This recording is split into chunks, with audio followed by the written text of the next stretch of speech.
8 तारीख रविवार का अवसर। द्वादशी तिथि थोड़ी वृद्धि की तरफ गई है, दिल्ली के पंचांग के अनुसार से 2 दिन हो गए हैं और ये तिथि वृद्धि जो है बहुत शुभ है। बाजार की बढ़ती हुई महंगाई को कंट्रोल करने के लिए ज्योतिष का योग बनता है, तो यानी स्थितियां आपके कंट्रोल में आती दिखाई दे रही हैं। कीर्ति प्राप्ति का योग बनता दिखाई दे रहा है आपकी राशि में। रवि प्रदोष है, तो ऐसे में कोशिश ये करें विशेष तौर पर इस दिन गंगा जल से भगवान का अभिषेक कर लीजिए, तो बहुत सुंदर रहेगा। कीर्ति में वृद्धि के योग बनते दिखाई देंगे। एक बात और ध्यान रखिए, थोड़ी एरोगेंसी त्यागने का प्रयास कीजिए, थोड़ी सी हठधर्मिता, थोड़ा सा ऐसा स्थिति है कि मैं किसी के पास क्यों जाऊं, थोड़ा विनम्र होकर काम करने का प्रयास कीजिए। स्थिति आपके अनुकूल बनती दिखाई दे रही है। रविवार के दिन एक और परिवर्तन का योग बन रहा है। सूर्य मृगशिरा नक्षत्र मंगल के नक्षत्र में प्रवेश कर रहे हैं, रोहिणी से बाहर आ रहे हैं, तो ऐसे में सूर्य भी अब कोमल होंगे और जितने दीर्घ चल रहे थे, जो विशेष तौर पर गर्म चल रहे थे, उसमें परिवर्तन का योग बनेगा। सुबह सुबह 7:10 पर यह परिवर्तन का योग बन रहा है। हो सके तो भगवान सूर्य को जल अवश्य दीजिएगा।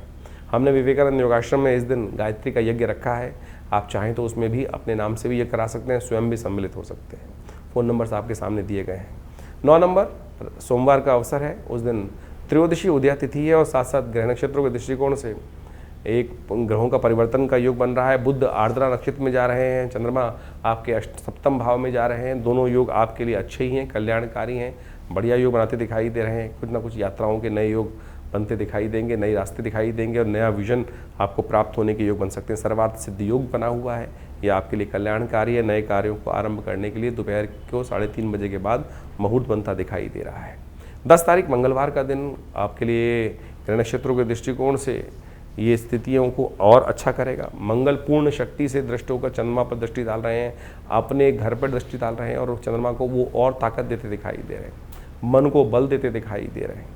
जो विजन मन में आए उस पर काम करने का प्रयास कीजिएगा, उस पर थोड़ा ध्यान रखने का प्रयास कीजिएगा। अब उस दिन आखिरी बड़ा मंगल है और इसलिए हमने विवेकानंद योगाश्रम में सुंदरकांड का 5वां बड़े मंगल पर हमने विशेष कार्यक्रम रखा आश्रम पे और इसमें अंतिम तिथि है। पूरे वर्ष बाद फिर बड़ा मंगल का योग बनेगा, तो आप भी इस पुण्य को लाभ लीजिए। अपने घर में सुंदरकांड का पाठ करें, हनुमान चालीसा का पाठ करें। वैसे आप यदि नहीं कर पा रहे हैं तो आश्रम में सहयोग ले सकते हैं, आपके नाम से पूर्ण कराने की व्यवस्था है। इस दिन बुध ग्रह उदय होने की तरफ जा रहे हैं, सत्यव्रत इस दिन रहेगा और बुध का उदय होना आपकी राशि के दृष्टिकोण से चीज़ों को, धन को, आपके मामलों को, कॉन्फ्लिक्ट्स को दूर करने का रास्ता खूब अच्छा